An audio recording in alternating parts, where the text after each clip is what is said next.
कल के क्लास में हम लोग पढ़े थे एरियोलर कनेक्टिव टिश्यू और आज हम लोग पढ़ेंगे adipose connective tissue, yellow fibrous connective tissue, white fibrous connective tissue और रेटिकुलर कनेक्टिव टिश्यू।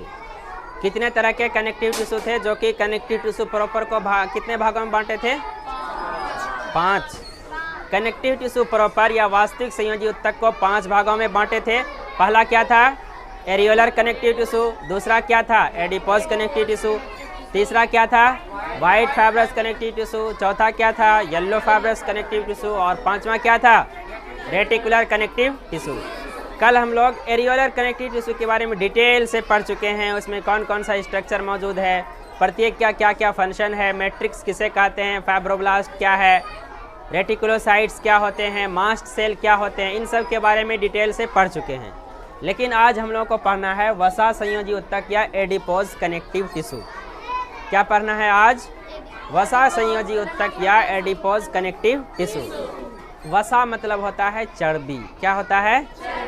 ऐसा ऊतक जिसमें चर्बी मौजूद है या जिस ऊतक से मिलकर चर्बी बनता है, उसी के बारे में आज पढ़ेंगे।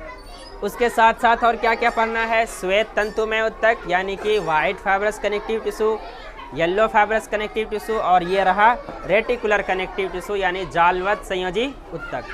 तो वसा संयोजी ऊतक जिसे इंग्लिश में बोलते हैं एडिपोज कनेक्टिव टिश्यू। पहले देखते हैं इसका स्ट्रक्चर। ये स्ट्रक्चर दिख रहा है, ये किसका स्ट्रक्चर है? एडिपोज कनेक्टिव टिश्यू का। एडिपोज कनेक्टिव टिश्यू को जब माइक्रोस्कोप से देखा गया तो इस तरह का स्ट्रक्चर नज़र आया। उसमें देखो ये क्या है? वसा का बूंद है यानी कि फैट है। ये फैट मतलब चर्बी। उसके बाद फाइब्रोब्लास्ट भी इसमें भी मौजूद हैं। उसके बाद न्यूक्लियस है, राजधानी भी मौजूद है और उसके साथ साथ यहाँ पे क्या मौजूद है? कोशिका द्रव या साइटोप्लाज्म। उसके बाद नेक्स्ट देखो तंतु मौजूद है। तंतु मतलब फाइबर्स या धागे, यानी कि एडिपोज कनेक्टिव टिश्यू में भी फाइबर्स मौजूद होते हैं। और उसके साथ साथ शून्य वसा कोशिका, यानी कि जो फैट सेल्स होते हैं वो कैसे हो सकते हैं? राउंड हो सकते हैं और ओवल हो सकते हैं। उसके बाद इसमें वसा की बूंदें भरी होती है। जो फैट सेल्स होते हैं उसमें क्या भरा होता है? चर्बी भरा हुआ होता है। अब देखते हैं लोकेशन, यानी कि ये फैट सेल्स या एडिपोज टिश्यू कहाँ कहाँ मिलेंगे। एरियोलर टिश्यू कहाँ कहाँ मिल रहा था? कुछ याद करो, कहाँ कहाँ मिल रहा था एरियोलर टिश्यू? जो इंटरनल ऑर्गेन्स हैं उसको ढीले से पकड़ के रखना किसका काम होता है? एरियोलर का। इंटरनल ऑर्गेन्स के बीच में मिलते हैं और मसल्स और स्किन को जोड़ने का काम करते हैं, वहाँ पे मिलते हैं। अब आज बात करते हैं एडिपोज टिश्यू के बारे में। चर्बी वाला ऊतक कहाँ मिलेगा उसी के बारे में देखते हैं। अगर लोकेशन की बात करें कि यानी कि एडिपोज टिश्यू कहाँ पे मिलते हैं, तो एडिपोज टिश्यू स्किन के नीचे चर्बी के रूप में मिलते हैं। स्किन के नीचे किसके रूप में मिलते हैं? चर्बी के रूप में। क्या है? Adipose tissue. स्किन के जस्ट नीचे क्या है? चर्बी। वही क्या है? Adipose tissue. एडिपोज टिश्यू मिलेंगे स्किन के नीचे चर्बी के रूप में। दूसरा है आंतरिक अंगों के बीच में, जो इंटरनल ऑर्गेन्स हैं उसके बीच में। अब मान लो स्टोमक है और इधर लीवर है, उसके बीच में जो जगह है वहाँ पे भी चर्बी भरे रहते हैं, वहाँ पे भी फैट सेल्स मौजूद होते हैं। एरियोलर टिश्यू भी मौजूद होता है, वो तो एक ऑर्गेन को दूसरे ऑर्गेन से अच्छी तरीके से ढीले तरीके से बांध के रखते हैं अपने स्थान पे। लेकिन ये एडिपोज टिश्यू भी वहाँ पे मिलते हैं, शॉक एब्जॉर्वर का काम करते हैं, उसको बाहरी आघात से, बाहरी क्षति होने से, बाहरी चोट लगने से बचाते हैं। एडिपोज टिश्यू इंटरनल ऑर्गेन्स के बीच में भी मौजूद होते हैं। वसा ऊतक हमारे बॉडी की क्या करते हैं? रक्षा करते हैं।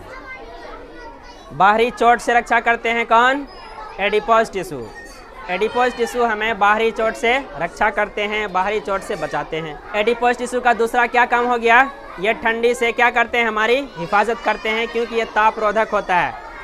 एडिपोज टिश्यू जिसमें ज़्यादा होगा वो ज़्यादा क्या होंगे? फैटी होंगे, ज़्यादा मोटे हो जाएंगे, क्योंकि एडिपोज टिश्यू के स्टोरेज से क्या होता है? आदमी मोटा हो जाता है।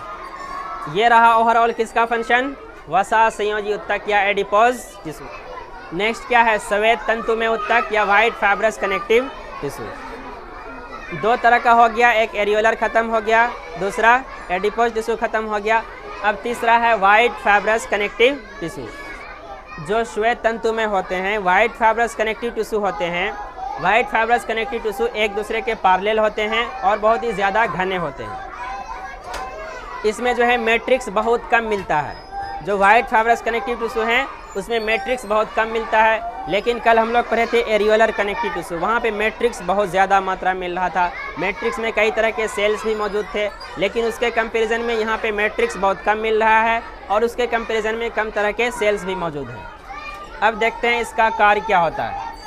जो वाइट फाइब्रस कनेक्टिव टिश्यू हैं वो टेंडोन के निर्माण में मदद करते हैं। टेंडोन क्या करेगा, या तो मांस को मांस से जोड़ेगा या तो मांस को हड्डी से जोड़ेगा। टेंडोन का काम क्या होता है, मांसपेशी को मांसपेशी से जोड़ना या मांसपेशी को अस्थि से जोड़ना या मांसपेशी को हड्डी से जोड़ना। ये किसका काम हो गया, टेंडोन का। अब नेक्स्ट है पीला तंतु में या येलो फाइब्रस कनेक्टिव टिश्यू।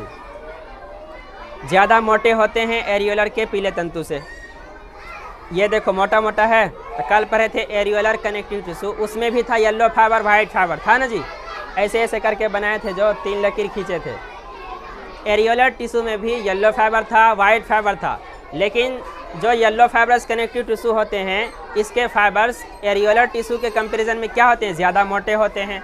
और इसका क्या क्या काम होगा, इसमें मैट्रिक्स भी बहुत कम होते हैं। लेकिन एरियोलर टिश्यू में कल जो पढ़े थे मैट्रिक्स बहुत ज़्यादा था, खाली जगह बहुत ज़्यादा मात्रा में था, लेकिन कि येलो फाइब्रस कनेक्टिव टिश्यू में मैट्रिक्स बहुत कम होते हैं एरियोलर टिश्यू के कंपैरिजन में। येलो फाइब्रस कनेक्टिव टिश्यू बहुत ही ज़्यादा स्ट्रॉन्ग और फ्लेक्सिबल होते हैं। येलो फाइब्रस या पीले तंतु में उत्तक बहुत ही ज़्यादा मजबूत और लचीले होते हैं। इसका गुण क्या है, ये बहुत ही ज़्यादा मजबूत होते हैं, यानी कि जो येलो फाइब्रस कनेक्टिव टिश्यू होते हैं वो बहुत ही ज़्यादा स्ट्रॉन्ग होते हैं और फ्लेक्सिबल भी होते हैं, लचीले भी होते हैं। इसीलिए तो हड्डी से हड्डी को जोड़ दिया। मान लो यहाँ पे क्या है, हड्डी है, इधर भी हड्डी है, हड्डी से हड्डी को जोड़ा कौन, लिगामेंट। लिगामेंट कौन बनाएगा, पीला तंतु में उत्तक। कितना मजबूत है देखो, लचीला भी है ना। अगर लचीला नहीं होता ज्वाइंट को मोड़ पाते, नहीं मोड़ पाते। तो हड्डी को हड्डी से जोड़ने का काम कौन करता है, पीला तंतु में, जिसे ये क्या बनाते हैं, तो लिगामेंट। क्या बनाते हैं, पीला तंतु में उत्तक या yellow fibrous connective tissue ligament बनाते हैं। वही लिगामेंट हड्डी को हड्डी से जोड़ने का काम करते हैं। एक है जालवत संयोजी कोशिका या रेटिकुलर कनेक्टिव टिश्यू। ये कौन सा कनेक्टिव टिश्यू है, रेटिकुलर कनेक्टिव टिश्यू का स्ट्रक्चर कैसा होता है, जाल के तरह होते हैं।